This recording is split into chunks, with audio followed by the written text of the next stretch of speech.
Supongo que en ese momento mi sordera era completa, porque ahora a la distancia recuerdo todo aquello como si fueran señales de alerta, llamados de una noche más negra que la que habíamos intentado explorar en otra época con metáforas dudosas. Puede que por entonces el pájaro de fuego prefiriera callar, pero esos eran gritos de alarma, como los de un tero en el medio del campo. Óscar Mazzotta decía que el inconsciente funcionaba como un tero, ese pajarraco de la pampa que pone los huevos en un sitio y grita lejos en otro para despistar.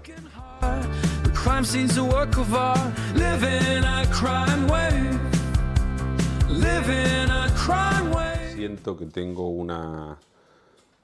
un tiempo de digestión literario muy largo.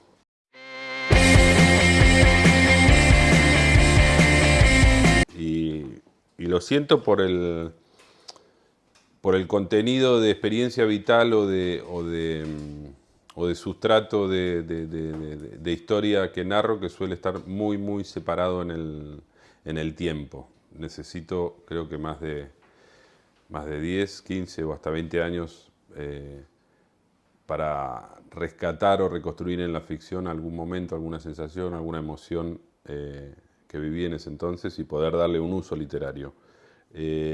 La respuesta más sencilla es que soy muy lento, soy una tortuga y, y obviamente que tengo que administrar el tiempo entre los oficios terrestres, como diría Rodolfo Walsh, y la escritura de ficción. Y así se me da media vida. Y la tercera respuesta, para ser exhaustivo, sería que en el medio entre la segunda novela y esta tercera finalmente publicada hubo 2 o 3 intentos fallidos, novelas que no, o manuscritos o textos que se quedaron a medio camino y, y fueron tal vez años de escritura que acabaron en un centenar de páginas que fueron directamente a la papelera. Porque generalmente cuando comienzo a escribir un relato o una ficción, no tengo ni la más remota idea de cuál es el meollo de la historia que estoy escribiendo. Y no trabajo con esquemas, ni con mapas, ni nada por el estilo, sino que me largo a nadar a lo desconocido y a veces me hago, como nos pasa a todos. Pero no podría hacerlo de otra manera. Si sé la historia que voy a contar, igual un relato también. Si sé de qué va el relato, o cómo acaba, o qué pasa, eh, algo sucede en mi cabeza que no puedo avanzar y no puedo escribir, no puedo redactar. No sé si no me atrae o no tiene ninguna seducción, ningún interés, pero no. Y luego me la cuenta a mí mismo.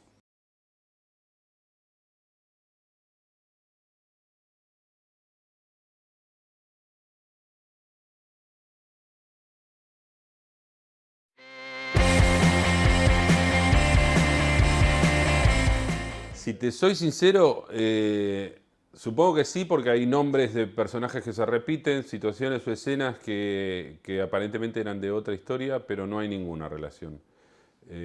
La única relación que sí tiene es un relato que publiqué creo que en el 2000, si no me equivoco, 2019, o 2000, sí, 2019 antes de la pandemia, que a propósito de una antología de catalanes y argentinos a propósito de Barcelona, invitada a la Feria del Libro de Buenos Aires, con el que sería el protagonista de la segunda novela, que sucede aquí en Barcelona y está junto a otro personaje, que es el metafísico, que no tenía ni nombre aún, que vivía en el Raval o malvivía en el Raval.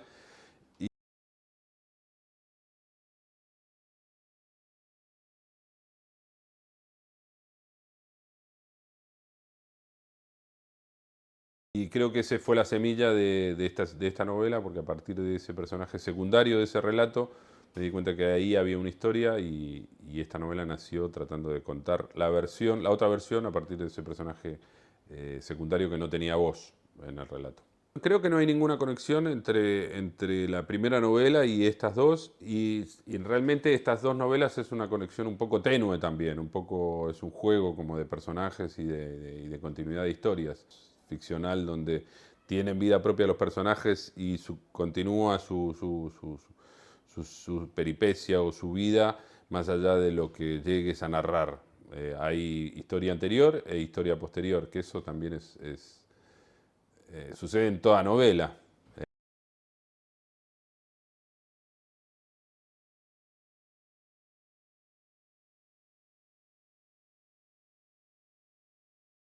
El comienzo y el final de una novela es arbitrario y es decisión absoluta y potestad del narrador. Pero cuando un personaje está vivo, cuando una historia realmente está viva y sigue su propio camino, como sucede en la vida, uno puede sospechar, y de hecho lo sabe o intuye, que hay mucho más historia de la que conocemos, anterior o posterior, de donde acabó nuestra relación o nuestra relación de pareja o nuestra relación de amistad con alguien, pero ese otro personaje sigue teniendo experiencias y teniendo peripecias.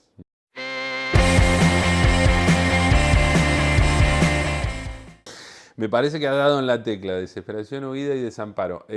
No me gusta mucho reconocerlo porque de alguna manera, aunque sea indirectamente, te retrata psicológicamente, pero creo que hay algo sí de la intemperie, del desamparo que atraviesa casi todos los relatos de ficción que he escrito. Tal vez algo que tiene que ver, sí, con la intemperie, con la orfandad y con la hostilidad del mundo, ya sea en una villa miseria del Gran Buenos Aires como en la primera novela, o en varias localizaciones de Buenos Aires y de América Latina como en la segunda, o en Barcelona pura y dura como es esta, donde transcurre casi toda la parte de la historia, a pesar de que haya pequeñas localizaciones fuera del ámbito barcelonés. Y si hay algo que atraviesa a todos los personajes, un poco es eso, estar dejados un poco en la mano de Dios o frente a la hostilidad, al desamparo del mundo. Y si me preguntas por qué, no te sabría responder. Y tampoco me interesa hurgar más allá y prefiero que lo hagan ellos, los personajes y las historias.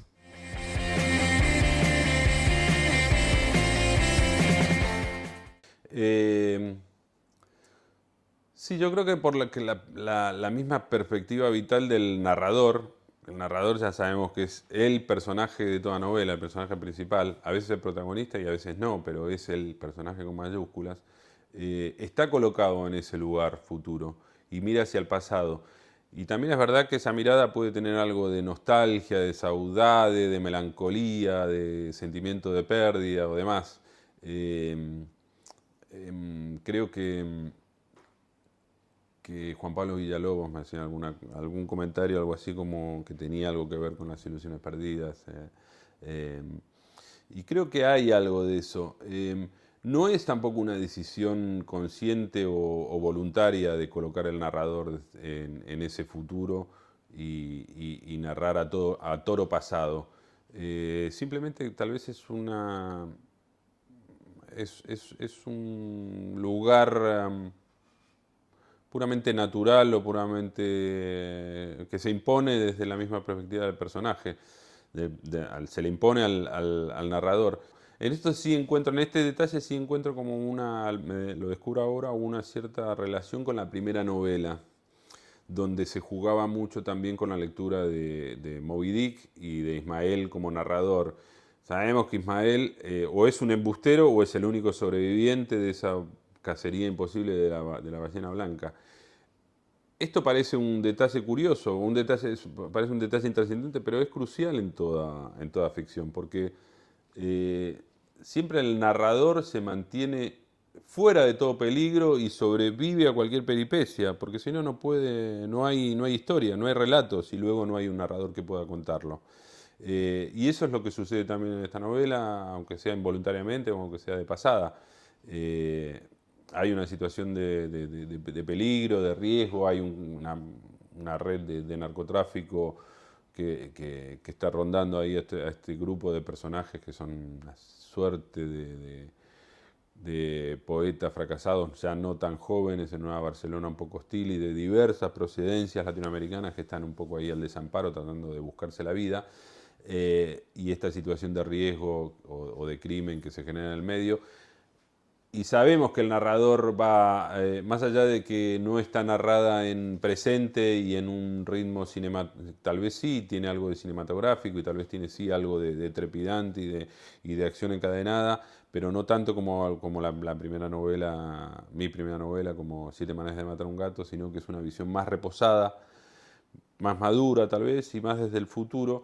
Y es obvio que eso nos tranquiliza de alguna manera como lectores, sabiendo que más allá de cómo avance la trama y cuáles son los peligros reales al que se enfrenta el narrador, si está contando la historia es que vivió para contarla, es casi una cuestión lógica u obvia.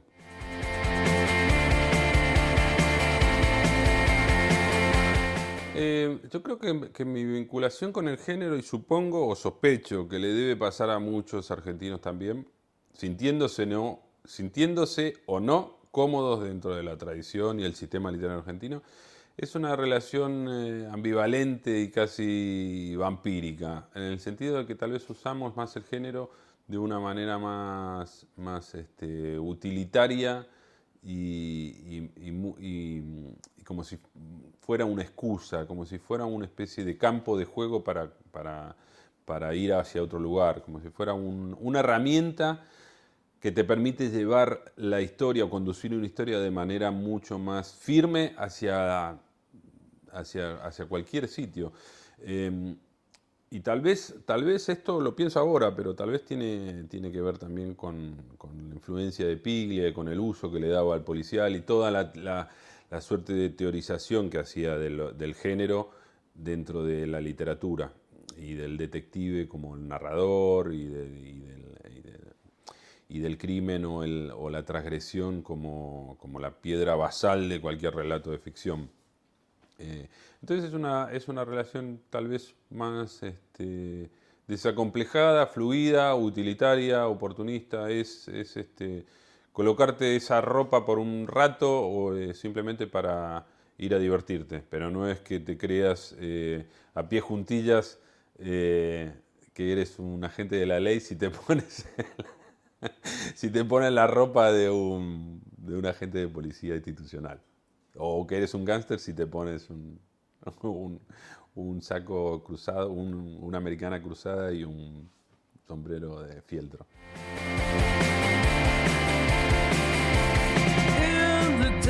No, ni mucho menos. No es un tono de policial, ni tampoco era una intención de base, ni una idea, ni un. Simplemente se surgió y es como una especie de hilo que se aparece allí y que no y que te coge o lo coges y no puedes soltarlo. Yo creo que igualmente toda esta estructura de género o excusa o andamiaje policíaco o de noir en esta novela y en la. Supongo que en las dos primeras también, porque pasa exactamente lo mismo en Siete maneras de matar a un gato y con El sol en la boca. Hay una especie de policial o noir encubierto o en segundo plano.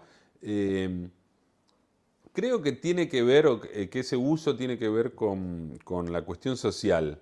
Yo creo que el noir me permite, o el género policial me permite introducir esos otros elementos que tienen que ver con problemas sociales con conflictos sociales más complicados. En la primera es obvio, digo es obvio porque es una especie de western de Villa Miseria en un barrio marginal con chicos que no tenían ningún tipo de oportunidad en la vida más que eso, más que el crimen y las armas de fuego. En la segunda tiene que ver con una especie de herida histórica en la historia argentina reciente que tiene que ver con la violencia política. Entonces el policial, el noir, me permitió, sin buscarlo y sin quererlo conscientemente, me permitió trabajar con esa especie de fantasma, herida o herencia negra que tenemos, escribamos o no, los argentinos nacidos en la década del 70, en los famosos años de plomo. Y aquí de alguna manera también eso me permitió jugar con este trasfondo de realidad económica difícil, conflictiva, eh, de la vida barcelonesa más allá del circuito literario, poético o de la realidad de los barrios altos de Barcelona. Y la realidad también de una masa migratoria importante, sobre todo en las últimas 2 o 3 décadas, de latinoamericanos y de diversas procedencias, donde el día a día se hace muy difícil, donde las aspiraciones, los sueños, los deseos se van truncando y se van enturbiando por realidades y por necesidades básicas del día a día y de tu vida cotidiana, que te pueden llevar o no hacia el delito o que están rozando esa otra realidad. Cualquiera, y esto que estoy diciendo no es ninguna exageración ni ninguna impostura. Cualquiera que haya vivido en el Raval hace 20 años sabe de lo que estoy hablando. Y cualquiera que haya tenido problemas económicos, que haya sido indocumentado o que haya tenido que malvivir o buscarse la vida o trapichar con lo que sea en el Raval o cualquier otro barrio por el estilo de Barcelona y alrededores, La Mina, Zona Franca, etcétera, etcétera, sabe de lo que estoy diciendo y no es una hipérbole ni una exageración.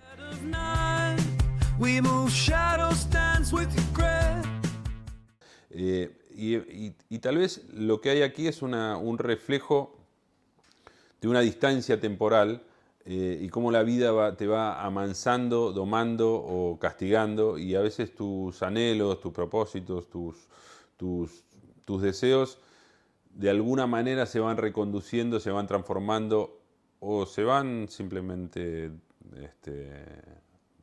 desintegrando. Todos los sólidos se disuelven en el aire. Y esa fe ciega que podías tener en la escritura, en la literatura o en lo que sea, así como si tu interés era la música o la ebanistería, puede que 20 años después te conformes con ser un simple obrero de la cinta de producción de una fábrica porque has fracasado estrepitosamente en la construcción, en el trabajo de la madera. Y lo mismo te puede pasar en la literatura. No digo que eso me atraviese a mí o atraviese a muchos de los trasuntos de estos personajes que están aquí, pero sí que el paso de los años y la madurez de alguna manera te va modelando y te va afectando y de alguna manera va limando tus ambiciones, tu energía y los deseos más, o los proyectos o los sueños más alocados que puedes tener y esa fe ciega en tu hacer.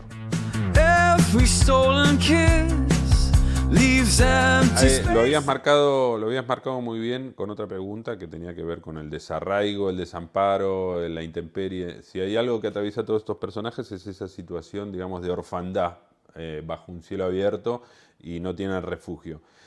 Si hay algo que te da refugio es la pertenencia y la identidad. Y para enlazar con una cita célebre de Paco Urondo, gran poeta argentino, lo mejor de la poesía son los amigos. Tal vez los que buscan estos personajes o lo que han tratado de sacar en claro tras esa especie de fracaso de su proyecto poético, de su aventura literaria de juventud, es quizás sacar en limpio la amistad como una especie de refugio, de pertenencia, de amparo frente a la hostilidad del mundo.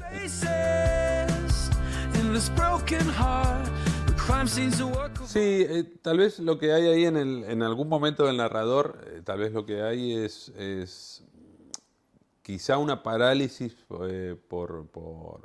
como marcabas, por el miedo, por la incertidumbre y una especie de derrota absoluta de lo que puede llegar a venir y de fracaso acumulado.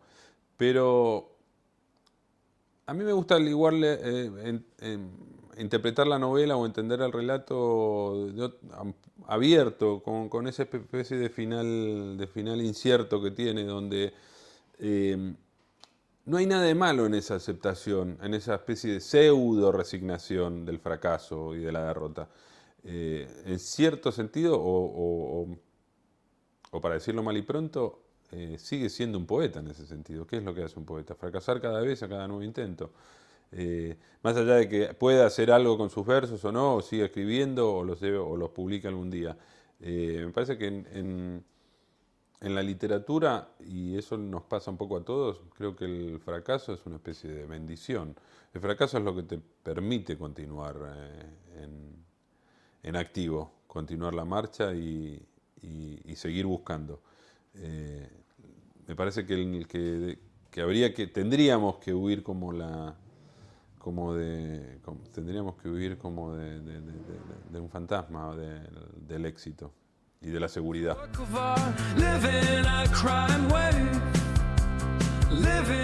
Sí, o quizás el truco digo y con todas las comillas necesarias, pero está en esa distancia que le pones al narrar o al rescatar experiencias del pasado o vivencias o emociones y la distancia que le pones al transformar eso en ficción.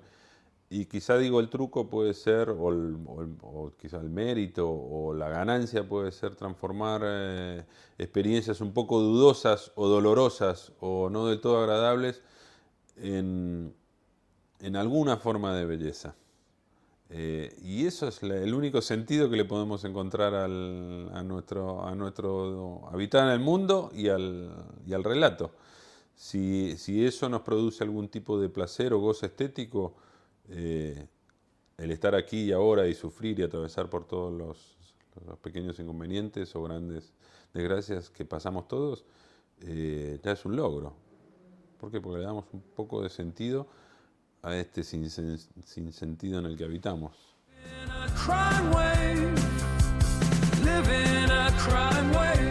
Sí, hay como es verdad, hay un juego de niveles de interpretación o de lecturas posibles que tienen que ver con esto de la fábula, con el bestiario, con los animales y que dan mucho juego para el lector quizá.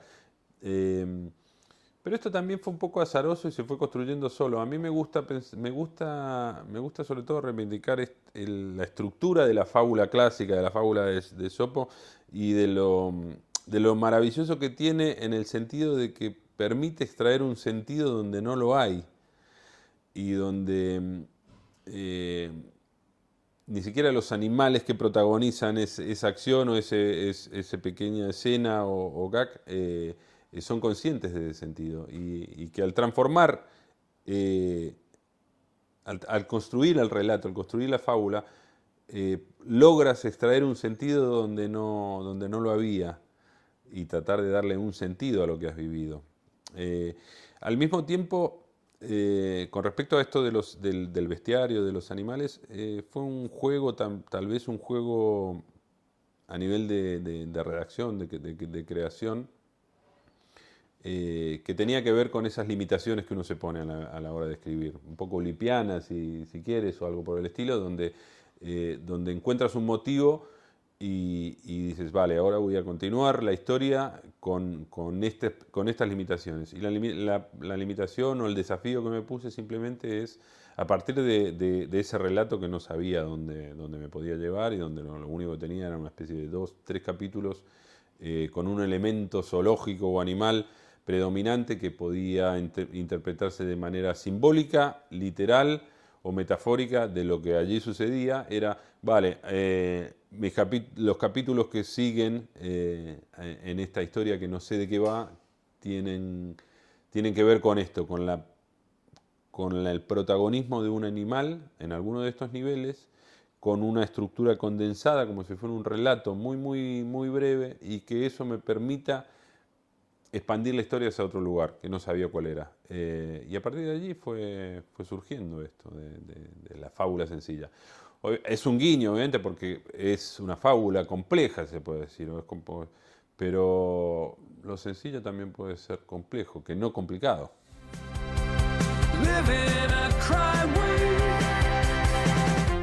Sí, moral a moral y tal vez en un trabajo con la culpa, que hay más, que otra cosa más libre de culpa y de conciencia que la vida animal pura y dura. Y también hay una dimensión animal de nuestra vida, de nuestra existencia, que a veces impulsos muy primitivos o muy básicos o emociones muy básicos que tienen que ver con consistencia o nuestra fisiología animal antes que nada, y que a veces no las tenemos en cuenta o las desdeñamos y que entran en contradicción con eso, con la moral, con la culpa, con la ética, eh, eh, y que te permiten mucho juego también y pensar y reflexionar sobre eso, sobre las heridas, sobre el dolor, sobre el fracaso, sobre las consecuencias de tus actos que suelen ser o suelen tener, este, suelen producir dolor o algo por el estilo en el otro, quieras o no. Entonces es esa especie de libertad o de libre albedrío absoluto que puede tener un animal sin conciencia, es un juego añadido y te permite también reflexionar en lo que haces como mamífero superior.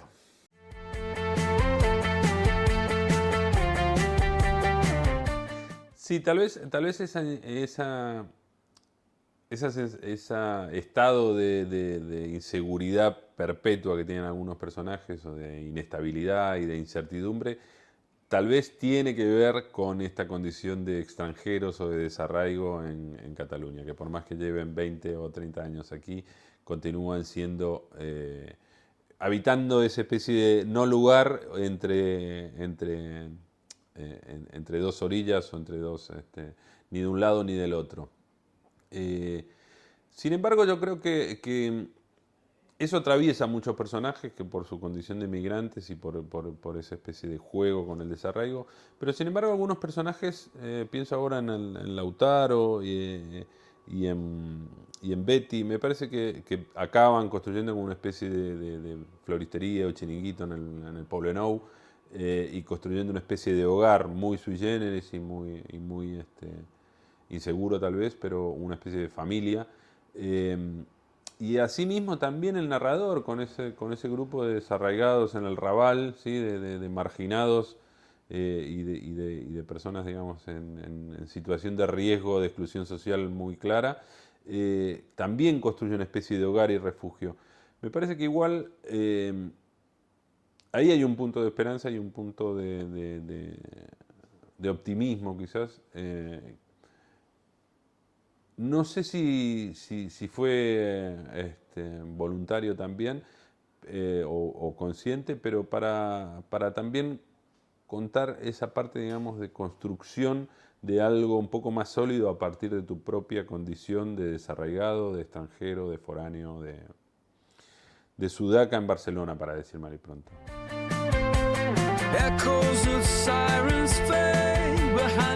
Sí, exactamente, y es lo que te remarcaba al hacer la especie de elogio de las fábulas clásicas de Sopo y de la estructura clásica de la fábula.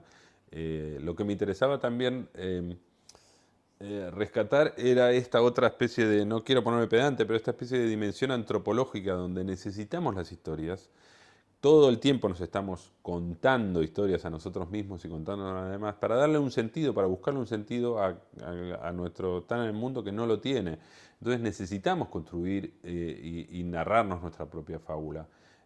Porque como animales estúpidos que somos, si no actuamos sin más, y la moraleja, si quieres pensarlo en términos de fábula clásica, se nos escapa.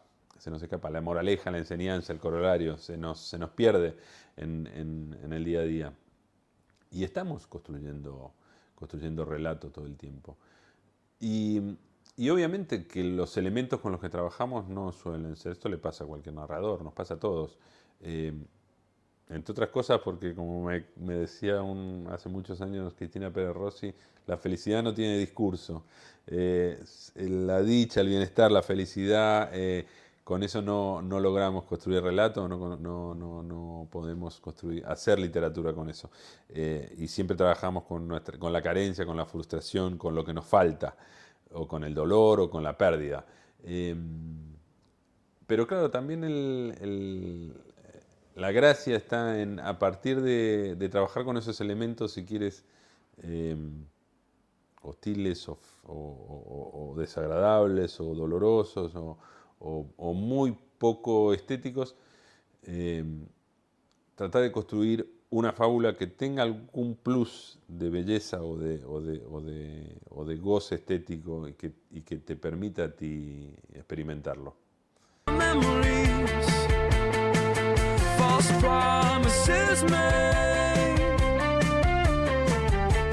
left in the debris as we walk away, leaving sins in the dark.